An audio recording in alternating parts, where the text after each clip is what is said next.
Assignment number 1 है, उसमें एक क्वेश्चन है, क्लास बनानी है आपने कॉम्प्लेक्स नंबर की। तो उसमें उसने बोला है कुछ फंक्शंस बनाने के लिए, तो वो मैं करा रही हूँ। ठीक है, लैब 1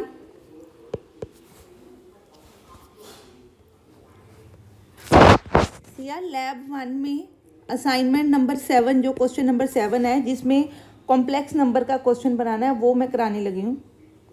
ठीक है, देख एक क्लास वो कहता है बनाओ जिसमें कॉम्प्लेक्स नंबर डिफाइन करो। आपको पता है कि कॉम्प्लेक्स नंबर के दो पार्ट होते हैं, एक इमेजिनरी और एक रियल। तो इसको मैं रियल मान लेती हूँ, इसको इमेजिनरी पार्ट मान लेती हूँ।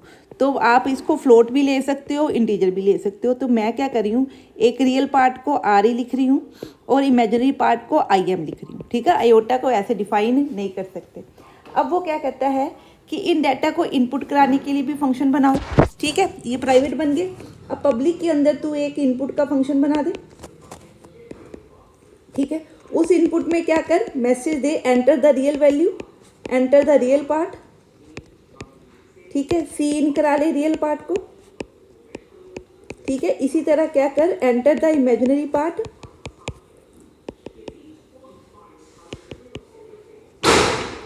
सी इन करा ले इमेजिनरी पार्ट को।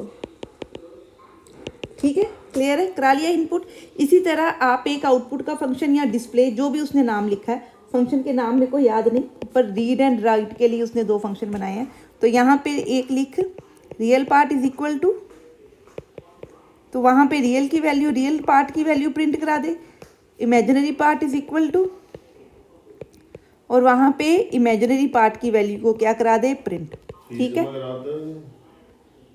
नॉर्मल काम था जो, ये तो नॉर्मल हमने इनपुट और आउटपुट करा लिया रियल पार्ट में। अब वो कहता है कि एक इसी क्लास के अंदर सम फंक्शन बनाओ। ठीक है, दो तरह से उसने सम फंक्शन बोला है। कहता है एक के अंदर आप कॉम्प्लेक्स इस क्लास का नाम कॉम्प्लेक्स है। ठीक है, कॉम्प्लेक्स टाइप का ही ऑब्जेक्ट पास करो और रिटर्न टाइप भी उसकी क्या हो, कॉम्प्लेक्स। ठीक है, तो ये फंक्शन का नाम सम है, ये उसकी रिटर्न टाइप है, ये आर्गूमेंट पास हुआ है। ठीक है, इसके अंदर वो कहता है सम करो और रिटर्न कर दो ऑब्जेक्ट। ठीक है, इसका कोड अभी समझाती हूँ। यहाँ वो क्या कहता है कि सम बनाओ, यहाँ पे कॉम्प्लेक्स की जगह पे क्या कर दो, वॉइड लिख दो। ठीक है, दोनों तरफ से करते हैं, पहले इसको कॉम्प्लेक्स के साथ करते हैं। इससे दो कॉन्सेप्ट तेरे क्लियर होंगे। एक कि क्लास में हम ऑब्जेक्ट को एज अ पैरामीटर कैसे पास कर सकते हैं, और दूसरा इसको हैंडल कैसे करना है। पहले मैं क्या करती हूँ, मेन के अंदर मैंने दो ऑब्जेक्ट बना लिए कॉम्प्लेक्स नाम के। ठीक है, एक मैंने बना लिया ऑब्जेक्ट 1, एक बना लिया ऑब्जेक्ट 2। ठीक है, सपोज मैंने ऑब्जेक्ट 1 का इनपुट चलाया। ठीक है, और मान ले कि ऑब्जेक्ट 1 के रियल पार्ट में मैंने 3 स्टोर कर दिया, इमेजिनरी पार्ट में 2 स्टोर कर दिया। इसका मतलब ऑब्जेक्ट 1 का रियल और इमेजिनरी 3,2 है। ठीक है, इसी तरह से मैंने O2 के लिए भी इनपुट चला लिया। तो एक तेरा कॉम्प्लेक्स ऑब्जेक्ट बन गया O2, उसके रियल पार्ट में मान ले मैंने 4 स्टोर करता, इमेजिनरी में 5 स्टोर करता। ठीक है, इसका मतलब O2 को आया है 4 + 5 अयोटा, एक टाइप का अयोटा स्टोर नहीं होगा, सिर्फ आपने अलग अलग दो वैल्यू स्टोर कर ली। अब मैं क्या चाहती हूँ कि इन दोनों में से कोई एक ऑब्जेक्ट इस सम फंक्शन को कॉल करे। ठीक है, जो ऑब्जेक्ट सम फंक्शन को कॉल कर रहा है वो O1, सपोज जैसे मैंने O1 ले लिया, तो O2 में ऐसे क्या कर दूं, पैरामीटर की तरह पास कर दूं। चाहती मैं क्या हूं कि इस O1 और इस O2 के दोनों डेटास को वो क्या करे, ऐड करे। कौन सा फंक्शन, जो ये फंक्शन है। इस फंक्शन के लेफ्ट में ऑब्जेक्ट है। ठीक है, तो ये ऑब्जेक्ट क्या है, इन्वोकिंग ऑब्जेक्ट, देखो पहले भी बताया था। ये ऑब्जेक्ट क्या है, लोकल पैरामीटर की तरह काम करेगा। ये क्या है, पैरामीटर पास्ड आर्गुमेंट। ठीक है, जब तू O2 को पास करेगी ना, तो ये वाली वैल्यू इसमें O3, इसको नाम दे देती हूँ, इस O3 में स्टोर होगी। तो जब तेरा ऑब्जेक्ट एक ऑब्जेक्ट दूसरे में असाइन होता है ना, तो ऑटोमेटिकली रियल और इमेजिनरी दोनों वैल्यूज जाके O3 में स्टोर हो जाएंगी। ठीक है, अब यहाँ पे देख इंपॉर्टेंट चीज़ क्या, सम के अंदर अगर मैं लिखूँ real plus imaginary plus imaginary मतलब O1 का रियल और O2 का रियल अलग ऐड करना है, रियल पार्ट अलग हो ऐड और इमेजिनरी पार्ट अलग ऐड हो, यही हम चाहते हैं। ठीक है। अब देखो इसके अंदर आप, मैं बोलूँ कि O1 डॉट रियल ऐसे तो लिख नहीं सकते। O1 क्या है? कॉलिंग ऑब्जेक्ट है।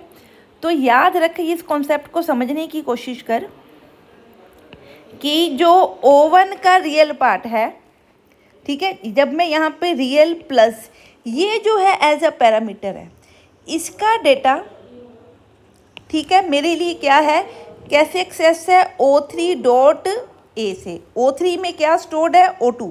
यहाँ से देखो ये O2 किस में पास हुआ? O3 में। ठीक है, तो ये जैसे वो एक्चुअल और फॉर्मल पैरामीटर है, ये कॉल बाय वैल्यू वाला कॉन्सेप्ट है। सो O3 में O2 का 4 और 5 स्टोर्ड है। ठीक है, O1 में क्या है? 3, 2 स्टोर्ड है। RE plus O1 dot RE लिखा मैंने, इसका मतलब ये जो RE है ये किसका है? जिसने इस फंक्शन को कॉल किया। इस फंक्शन को कौन कॉल कर रहा है? वेरी इंपॉर्टेंट, इसको कौन कॉल कर रहा है? O1 कॉल कर रहा है। सो O1 का जो डेटा है या ऑब्जेक्ट वेरिएबल है उसको RE सीधा एक्सेस करूँगी, डॉट के साथ नहीं यूज़ करूँगी। जो O2 है वो O3 के थ्रू पास हो रहा है, पर मैं यहाँ पे RE प्लस RE तो लिख नहीं सकती। इसका मतलब O3 का डाटा कैसे एक्सेस हो रहा है? इसमें क्या करना पड़ेगा? O3 dot RE। इसी तरह ये तूने सपोज इसको किसी वेरिएबल x में स्टोर कर लिया, इसी तरह एक वेरिएबल इमेज लिया और ये इमेजिनरी पार्ट ऐड कर लिए। ठीक है, समझ आई मेरी बात? ये बच्चे इन्वोकिंग ऑब्जेक्ट के पैरामीटर है, डायरेक्ट यूज़ होंगे। ये एज अ पैरामीटर पास हुआ है तो ये पैरामीटर डॉट लगा के मैं इसकी वैल्यूज़ को एक्सेस कर सकती हूँ। थर्ड चीज़, मैंने बोला कि क्लास के अगर ये वैल्यूज़ प्राइवेट हैं तो डॉट लगा के एक्सेस नहीं कर सकते। यहाँ क्यों अलाउड है? क्योंकि ये जो फंक्शन है ये किसका फंक्शन है? इस क्लास का ही फंक्शन है। ठीक है, और ये ऑब्जेक्ट भी किसका है? इस क्लास का ही ऑब्जेक्ट है। इसलिए O3 dot RE O3 dot imaginary यहाँ पे अलाउड है। अगर ये सम फंक्शन इस क्लास का मेंबर ना होता तो ये एरर होते, क्योंकि ये प्राइवेट डाटा है। प्राइवेट डाटा इत्थे क्यों एक्सेसिबल है? आई एम रिपीटिंग, ये सम फंक्शन इस क्लास का है और ये ऑब्जेक्ट भी इसी क्लास का है। तो हमने डेफिनेशन ही क्या पढ़ी थी कि किसी भी ऑब्जेक्ट के प्राइवेट डाटा को उसी क्लास के फंक्शंस के थ्रू एक्सेस किया जा सकता है। तो इसी क्लास का ये फंक्शन है, ये प्राइवेट को एक्सेस कर सकता है, इसलिए यहाँ प्राइवेट एक्सेसिबल है। ये किसके हैं? O1 के। ये किसके हैं? O2 के। पर O2 को क्या दिया? एज ए कॉपी किस में पास किया? O3 में। ठीक है, बात समझ में आ गई इतनी? ठीक है, इतना मैं ये बाकी जो गड़बड़ लिखी है वो रिरेज कर रही हूँ। ठीक है, यहाँ आप क्या कर सकते हो? यहाँ पे आप एक और ऑब्जेक्ट बनाओ O4। आप क्या करो? O4 के रियल में क्या डाल दो? O1 का रियल प्लस O3 का रियल। इसी तरह O4 के इमेजिनरी में क्या डाल दो? O1 का रियल प्लस O3 का इमेजिनरी दोनों के पार्ट। ठीक है, अब O4 के अंदर आपने क्या किया? O1 प्लस O2 एक्चुअली किसके थ्रू एक्सेस हो रहा है? O3 के साथ। तो O1 प्लस O3 किया, इसमें स्टोर हो गया। ये फंक्शन मैं क्या कर दूं? रिटर्न कर दूं। ठीक है, बात समझ में आई? ये जो इतना तूने काम किया ना, ये क्लास बनानी, मैंने कोड इसलिए नहीं लिख के दिया ताकि तू अपने हाथ से बनाए, तेरे को पता लगे एरर कहाँ आ रहा है। ठीक है, क्लियर है? इतना हो गया। अब यहाँ पे जब तूने इस सम फंक्शन को कॉल किया, यहाँ ठीक कर रही हूँ, इनपुट फंक्शन दोनों लगाने हैं, O2 का भी और इसका भी। ठीक है, जब तूने O1 डॉट सम फंक्शन कॉल किया, उसमें O2 पास किया, तो यहाँ पे कोई और वेरिएबल ले ले, नाम जो मर्जी दे सकते हो आप उसका, ऑब्जेक्ट। तो जब ये रिटर्न करेगा, ये रिटर्न किस टाइप की वैल्यू रिटर्न कर रहा है? O4 रिटर्न कर रहा है। सो O1 क्या है? कॉम्प्लेक्स टाइप का डेटा है ना, तो ये ऑब्जेक्ट रिटर्न कर रहा है। ये ऑब्जेक्ट यहाँ रिटर्न होगा और वो डेटा इसमें आप क्या कर लो? स्टोर। अब O5 को आप क्या करके देख लो? डिस्प्ले। जब आप O5 को डिस्प्ले करके देखोगे ना, तो उसमें O1 और O2 का रियल और इमेजिनरी पार्ट ही ऐड करके आएगा। ठीक है, तो ये लैब नंबर 1 का क्वेश्चन नंबर 7 ये डिफ़िकल्ट था, मैंने करा दिया। इससे पहले वाले बहुत ही ईजी हैं, फटाफट बन जाएंगे, वो बना लेना। दिया। अब लैब 1 में जो असाइनमेंट नंबर 8, मतलब जो क्वेश्चन नंबर 8 है, वो नेम स्पेसी से रिलेटेड है। नेम स्पेसिस क्या है, सपोज मैंने दो नेम स्पेसिस बनानी है। जैसे आपके पास मैंने तेरे को बताया एसटीडी एक नेम स्पेस है, आईओस्ट्रीम आइडेंटिफायर है, ठीक है, बताया ना पीछे वीडियो में, ठीक है। तो अगर इसको आइडेंटिफायर को यूज़ करना है तो यूजिंग स्पेस लिख के आपको एसटीडी लिखना पड़ेगा। इसी तरह मैं अपनी भी name spaces, user defined name spaces भी क्रिएट कर सकती हूँ। उसी से रिलेटेड क्वेश्चन उन्होंने असाइनमेंट में पूछा होगा, ठीक है। सो जब भी आपने कोई भी नेम स्पेस क्रिएट करनी, जैसे सपोज मैंने, जैसे ये ना, मैं इसका तेरे को जहाँ से मैं ये समझा रही हूँ उसका मैं तेरे को लिंक भी भेज दूँगी ताकि तेरे लिए कोड लिखना आसान हो जाए। सपोज़ मैंने एक नेम स्पेस बनाई, उसका कुछ भी नाम दे दिया, सपोज़ मैंने नाम दे दिया, जो उसने लिखा वही लिख रही हूँ, फू लिख दिया, ठीक है। अब इस नेम स्पेस में जो आप डिक्लेयर करना चाहते हो ना, नेम्ड लिख के, नेम्ड फू लिख के, मतलब जो नेम्ड स्पेस फू है उसके अंदर ये डिटेल है। अब यहाँ पे आपने क्या लिख दिया, यहाँ पे आपने लिखा फिर दोबारा से नेम स्पेस फू, ठीक है। ये आप क्या कर रहे हो, नेम स्पेस डिफाइन कर रहे हो, ठीक है। यहाँ पे आप नेम स्पेस क्या कर रहे हो, यूज़ कर रहे हो, ठीक है। उसके बाद यहाँ कोलन कोलन कुछ नहीं आना, ठीक है। उसके बाद आपने करना है जो भी आपने लिखना है। जैसे सपोज मैंने इंट एक्स लिख लिया, यहाँ कोई एक मैंने फंक्शन बना लिया है हेलो प्रिंट करने के लिए, डिस्प्ले फंक्शन बना लिया, ठीक है। वो क्या प्रिंट कर रहा है, हेलो प्रिंट कर रहा है ऐसे, ठीक है, क्लियर है। एक ये बना दिया। ये तूने एक फाइल, इस फाइल का तू नाम रख दे सपोज foo.cpp, ठीक है। इसी तरह एक और फाइल है जिसका नाम goo.cpp है, उसमें के अंदर जैसे ये सेम कोड बनाया ऐसे ही एक और नेम स्पेस बना दे। उस नेम स्पेस का नाम गू है, ये डिफाइन की है, तो नेम्ड गू लिख के इसके अंदर आपने डिक्लेयर करना है सारा कुछ। ये वाली लाइन एक बार फिर दोबारा से लिखनी है, ठीक है। ये यहाँ पे हम यूज़ कर रहे हैं, यहाँ पे ये डिफाइन हुई है, ठीक है। उसके बाद यहाँ पे फिर मैंने इंट एक्स बना दिया और ये वाला फंक्शन यहाँ पे बना दिया। सेम नाम के क्यों फंक्शन हम बना रहे हैं, ताकि हमें पता लगे, जैसे मैंने तेरे को बताया था कि जैसे आईओ स्ट्रीम है तो वो एसटीडी स्पेस में भी हो सकती है और किसी और स्पेस में भी हो सकती है, ठीक है, नेम स्पेस में भी।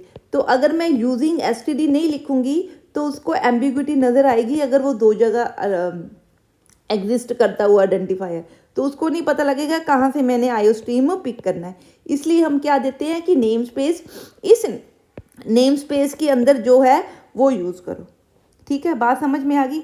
ये भी कुछ हेलो प्रिंट करा रहा है या मान ले ये हाई प्रिंट करा रहा है, नाम उसका डिस्प्ले ही है।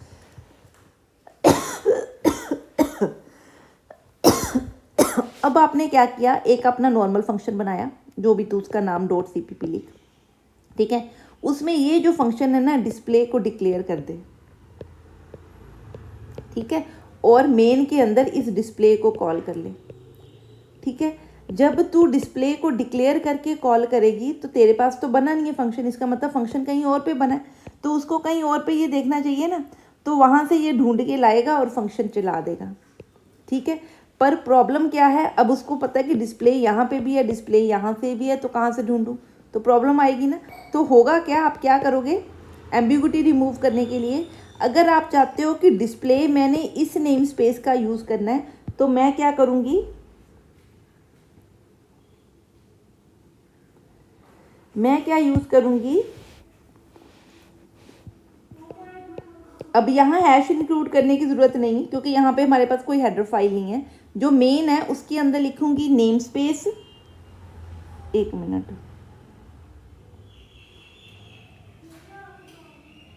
जैसे वो आप लिखते हो ना यूजिंग नेम स्पेस, वैसे लिख सकते हैं यूजिंग नेम स्पेस फू। अब अगर आप डिक्लेयर डिस्प्ले फंक्शन यहाँ यूज़ कर लोगे ना मेन के अंदर, ठीक है, फिर उसको कोई प्रॉब्लम नहीं होगी, ठीक है। यही उसने यहाँ पे बताया हुआ, ठीक है। मेरे को लगता है कि ये बहुत सिंपल सा कॉन्सेप्ट है, तेरे को समझ में आ गया होगा। यहाँ कई बार क्या होता है, वो कहता है कि सपोज एक ही तू ऐसा कर, इसको अलग अलग बनाने की जगह पे ना एक ही प्रोग्राम के अंदर बना ले दो नेम स्पेसिस, ठीक है। कैसे, एक ये बना ले, ठीक है, और एक नेम स्पेस ये बना ले गू की, ठीक है। दोनों नेम स्पेस में तूने क्या बना दिया, डिस्प्ले फंक्शन बना दिया, ठीक है। अब जब तू मेन के अंदर डिस्प्ले फंक्शन को यूज़ करना चाहेगी ना, तो मैं क्या करूँगी, फू कॉलन कॉलन डिस्प्ले लिखूंगी तो जो नेम स्पेस फू है उसके अंदर जो डिस्प्ले फंक्शन बनेगा वो कॉल्ड होगा। अगर मैं गू colon colon colon colon is a scope, scope मतलब वो बताता है कि किस स्कोप के अंदर ये फंक्शन है, तो ये स्कोप को रिजॉल्व कर रहा है। इसका स्कोप कौन सा है, यहाँ पे, तो इसको एक्सेस करेगा। इसी तरह कॉलन कॉलन डॉट एक्स लिखूंगी तो ये कौन सा एक्स उठा रहा है, ये वाला। गू कॉलन कॉलन एक्स लिखूंगी तो ये वाला एक्स उठा सकते हो। तो यही इसी से रिलेटेड क्वेश्चन है आपका क्वेश्चन नंबर 8। तो इसकी जो मैं वीडियो है तेरे को, इसका मैं वीडियो नहीं, जहाँ पे ये एक्सप्लेन्ड है, मेरे को बुक में कहीं मिला नहीं, तो मैं ये तेरे को लिंक भी इसका भेज रही हूँ, ठीक है। तो ये तेरी असाइनमेंट नंबर 1 और 2 यहाँ पे ख़त्म हो जाएंगी। असाइनमेंट नंबर 1 के सारे क्वेश्चन ये सिंपल है, 8वें तक तू बहुत जल्दी घंटे में कंप्लीट कर लेगी। कॉम्प्लेक्स बता दिया तेरे को, नेम स्पेस है, पहले 6 तक बहुत ही ईजी है, फटाफट हो जाने, ठीक है। अब असाइनमेंट 2 बाद में देखते हैं। बोली भी जमा, कराई भी जमा, सब कुछ कर लो। हाँ सिया, अब हमने बेटे कंस्ट्रक्टर और डिस्ट्रक्टर कर लिए, अब हम कर रहे हैं कंस्ट्रक्टर ओवरलोडिंग, ठीक है। ठीक, अब ये याद रख कि जो डिस्ट्रक्टर है, छोटे छोटे जो मैं पॉइंट्स बताती हूँ उसको बार बार नोट कर लिया कर, बार बार करने ना पड़े। Destructor can not be overloaded. क्यों, इसका कारण क्या है कि डिस्ट्रक्टर एक ऐसा फंक्शन है जो क्या हम कह रहे हैं, ऑब्जेक्ट को डी एलोकेट करते हुए चलता है, मतलब डी एलोकेशन से इमीडिएट पहले चलता है, वो डी एलोकेट नहीं करता ऑब्जेक्ट को।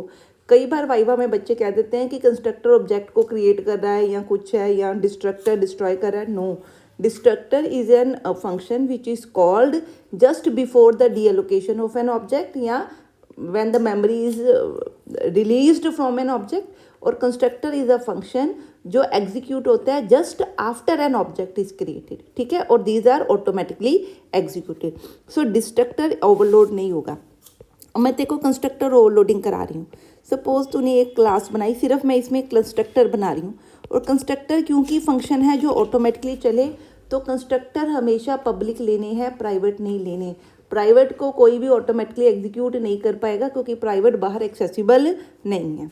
जब भी कंस्ट्रक्टर लेना है, तेरे को पता है कि उसकी रिटर्न टाइप नहीं लेनी, फंक्शन का नाम सेम होना चाहिए। इस कंस्ट्रक्टर को बोलते हैं जिसमें पैरामीटर पास नहीं होते, ये एम्प्टी कंस्ट्रक्टर है। तो ठीक है, this is an empty constructor.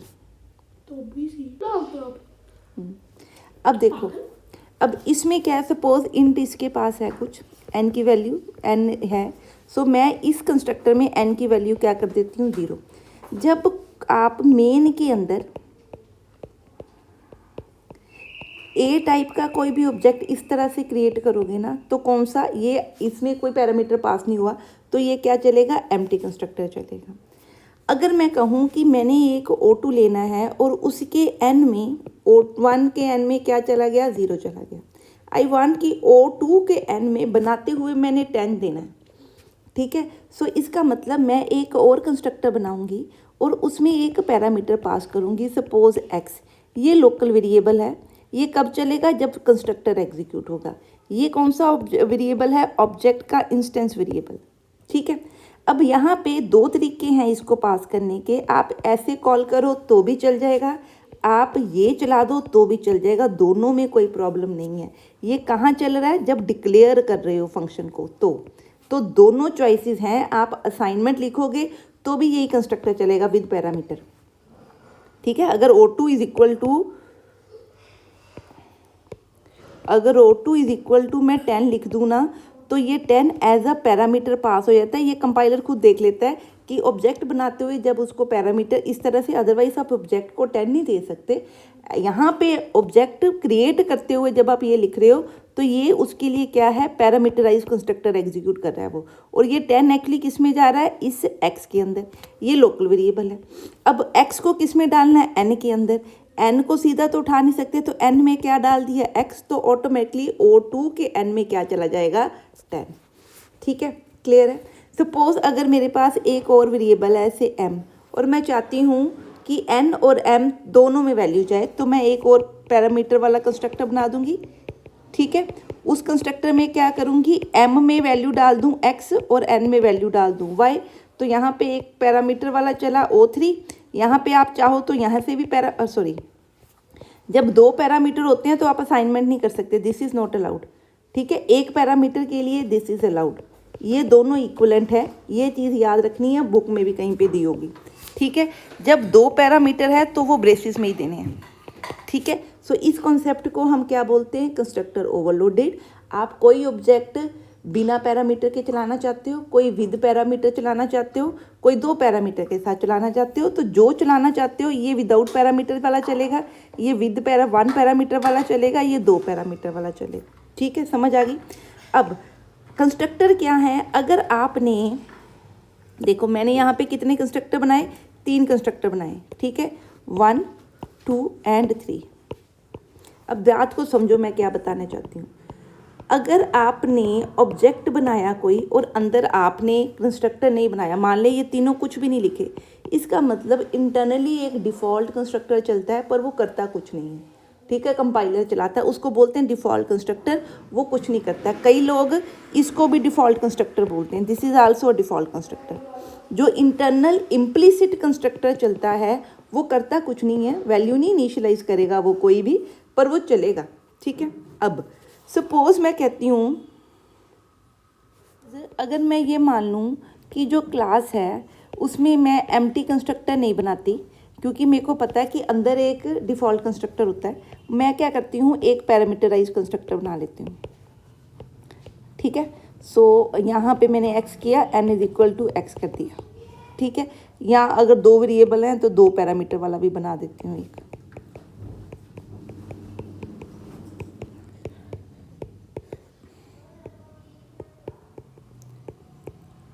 वो है सिद्धार्थ जी। ठीक है, अब ये देखो, अब अगर मैं अब मेन के अंदर ए क्लास का ऑब्जेक्ट 1 बनाऊं, ऑब्जेक्ट 2 बनाऊं और ऑब्जेक्ट 3 बनाऊं, ठीक है, तो इस केस में होगा क्या, इनमें तो कोई प्रॉब्लम नहीं क्योंकि इसके नाम के कंस्ट्रक्टर बने होते हैं। ठीक है, अब इसके लिए डिफ़ॉल्ट कंस्ट्रक्टर वो ढूंढ रहा है पर उसको मिल नहीं रहा। अब आप कहोगे कि क्लास में डिफ़ॉल्ट कंस्ट्रक्टर को ऑटोमेटिकली चलाता है, आपके पास अगर ना हो तो कंपाइलर ऐसे नहीं करता। अगर आपने एक भी कंस्ट्रक्टर बना दिया ना, तो या तो आप उसी कंस्ट्रक्टर जो बने हैं उन्हीं को यूज़ करो, और अगर आप कोई ऐसा कंस्ट्रक्टर यूज़ करना चाहते हो जो आपने नहीं बनाया, तो एक भी कंस्ट्रक्टर बनाने पे बाकी भी आपको बनाने पड़ेंगे। ऐसा नहीं होगा कि आप ये मान लो कि ये एम्प्टी चल जाए और ये आपके लिए पैरामीटराइज चल जाए, तो ये अलाउड नहीं है। तो अगर ये दोगे तो ये आपको एरर देगा क्या, कि ऑब्जेक्ट O1 क्रिएट नहीं हो पा रहा क्योंकि इसके लिए कंस्ट्रक्टर नहीं है। किसी का भी नहीं बनाते तो डिफ़ॉल्ट चला जाता है, कोई एरर नहीं, पर यहाँ अब यहाँ एरर देगा। अगर मैंने ए का बना दिया, विद पैरामीटर वाला नहीं बनाया, तो इसके लिए एरर आएगा। इसी तरह ए इसके और इसके लिए बना दिया, इसका नहीं बनाया, तो ये एरर देगा। सो जिस टाइप के भी कंस्ट्रक्टर आपने एक बार बनाए, तो आपने देखना है कि ऑब्जेक्ट क्रिएट करते हुए मैं उन्हीं कंस्ट्रक्टर्स को एक्सेस कर सकती हूँ जो मैंने क्रिएट किए हैं। जो मैंने क्रिएट नहीं किए वो डिफ़ॉल्ट नहीं मान के चले। ठीक है, ये बेसिक था कंस्ट्रक्टर के बारे में, इतना मैंने तेरे को पहले भी बताया हुआ। ठीक है, तो ये मैंने तेरे को करा दिया, आगे देखती हूँ क्या है। ये आगे उसने कंस्ट्रक्टर डिस्ट्रक्टर एग्जीक्यूट, ये भी तेरे को बता चुकी हूँ। स्कोप रेजोल्यूशन ऑपरेटर क्या होता है, अब ये स्कोप रेजोल्यूशन उसने यहाँ पे यूज़ किया है। ठीक है, कहाँ पे देखो, आपने ये सी में भी किया हुआ है। सपोज एक मेरे पास बाहर ग्लोबल वेरिएबल आई है, अब यहाँ पे मैं क्लास की बात नहीं करी, एक फंक्शन एफ है। अगर आप यहाँ पे अंदर एक वेरिएबल ले लेते हो आई, तो ये आपका क्या हो गया, लोकल वेरिएबल, ये क्या हो जाता है, ग्लोबल वेरिएबल। अब जब आपने स्टोरेज क्लासेस सी में पढ़ी थी तो आपको पता है कि अगर मेरे पास लोकल और ग्लोबल दोनों सेम नाम के वेरिएबल हों और यहाँ पे अगर मैं सी आउट कराऊँ आई, तो वो किसको प्रेफर करता है, जो उसको इमीडिएटली सामने नज़र आता है। उसको सामने क्या नज़र आ रहा है, ओ लोकल, तो जो वैल्यू आई की प्रिंट होगी 10 प्रिंट होगी। ठीक है, बात समझ में आ गई। पर अगर आप चाहते हो कि आई की वैल्यू मैं ग्लोबल प्रिंट कराऊं, तो उसके लिए आपको क्या करना पड़ेगा, स्कोप रेजोल्यूशन ऑपरेटर। वो कॉलन वाले को स्कोप रेजोल्यूशन ऑपरेटर कहते हैं। जब आप इस तरह से लोगे तो वो अब इस लोकल वेरिएबल को इग्नोर कर देगा, इसको क्लास के बाहर इमीडिएट देखेगा। क्लास के बाहर इमीडिएट क्या है, आई, तो स्कोप रेजोल्यूशन से आप इस ग्लोबल वेरिएबल को एक्सेस कर सकते हो। बात समझ में आ गई कि अगर लोकल और ग्लोबल दो वेरिएबल किसी फंक्शन में दिए हैं, अगर आप उसी मतलब दो वेरिएबल सेम नाम से दिए हैं और अगर आप नॉर्मल आई लिखोगे तो लोकल वेरिएबल यूज़ होगा, कॉलन कॉलन आई करके लिखोगे तो ग्लोबल यूज़ हो जाएगा। बस ये टॉपिक इसने यहाँ पे कवर किया और कुछ नहीं। नेक्स्टेड क्लासेस में अभी छोड़ रही हूँ, ठीक है। अब passing an object to a function, जैसे सपोज मैंने एक क्लास बनाई, ठीक है, उस क्लास के अंदर मेथड बना दिए, फंक्शन बना दिए and so on, wide main लिया, ठीक है। यहाँ पे इस क्लास का कोई ऑब्जेक्ट बना दिया, अब वैसे ही कोई एक इंडिपेंडेंट फंक्शन बना लिया, उस फंक्शन को मैं O1 क्या करना चाहती हूँ पास, तो मैं O1 ऐसे पास कर दूंगी। तो यहाँ पे क्या होगा, ए टाइप कोई यहाँ पे ये फॉर्मल पैरामीटर हो गया। अब मैं फंक्शन कॉल नहीं करानी दोबारा तो यार, ठीक है, ये एक्चुअल पैरामीटर हो गया, ठीक है। तो इसकी कॉपी ऑटोमेटिकली इसमें चलेगी। जो जो O1 में डाटा जो भी आपने इनिशियलाइज या उसके लिए किया होगा वो सारा ऑटोमेटिकली किस में कॉपी हो जाएगा, O2 में, ठीक है। ये क्या कॉन्सेप्ट है, अगर सपोज आप कोई O1 ऑब्जेक्ट लेते हो, ठीक है, उसमें कुछ डाटा डाल देते हो कुछ फंक्शन चला के, मैं O2 is equal to O1 लिखूँ ना, तो वो ऑटोमेटिकली क्या करेगा, जो भी O1 का डाटा है वो O2 में डाल देगा। इसको बोलते हैं कॉपी करना, जीरोक्स जिसको बोलते हैं ना, कॉल बाय वैल्यू। वही कॉन्सेप्ट यहाँ है, जब आप फंक्शन में पैरामीटर की तरह इसको पास करते हो तो इसकी एक कॉपी किसको पास होगी, O2 को। इंटरनली एक्चुअली चलता क्या है, O2 is equal to O1, so O1 की कॉपी किस में स्टोर होगी, O2 में। अब O2 डॉट करके आप सारे इसके वेरिएबल्स को यूज कर सकते हो, ठीक है जी, क्लियर है। यही उसने कहा है पासिंग ऑब्जेक्ट बाय फंक्शन, ये उसने करके दिखाया। ये देख, ये मेन फंक्शन है, इस फंक्शन में इस क्लास का ये ऑब्जेक्ट पास किया, इस ऑब्जेक्ट के फंक्शन को जैसे नॉर्मल आप मेन में कॉल करते हो, ये भी तो फंक्शन ही है ना, मेन भी तो एक फंक्शन है ना, वहाँ ऑब्जेक्ट बना के यूज़ कर सकते हो, यहाँ पे भी यूज़ कर सकते हो। ये जो ऑब्जेक्ट पास हुआ है ये कॉल बाय वैल्यू है, ठीक है, क्लियर है। अब यही उसने यहाँ पे बताया है, ठीक है। अब देखो,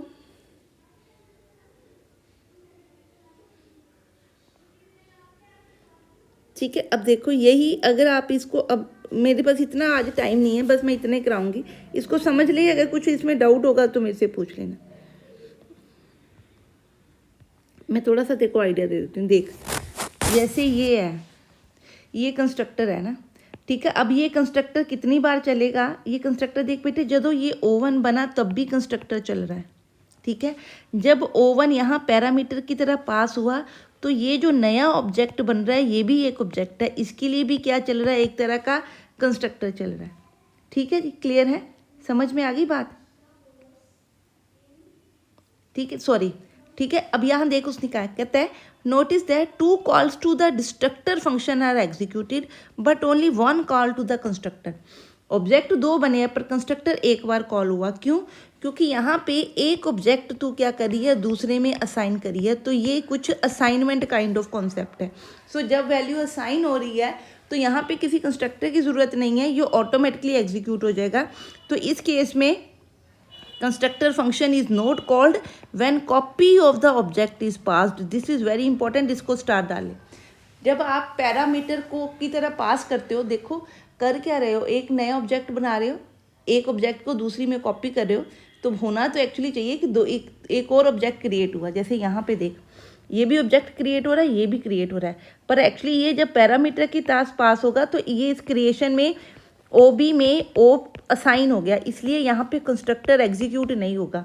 पर ऑब्जेक्ट तो दो ही क्रिएट हुए हैं, इसलिए जब दोनों ऑब्जेक्ट डिलीट होंगे तो डिस्ट्रक्टर कितनी बार एग्जीक्यूट होगा, दो बार। यही उसने इस प्रोग्राम में बनाने की कोशिश की है, इसको समझ लेना जब तेरे पास टाइम होगा अच्छे से, ठीक है, क्लियर है।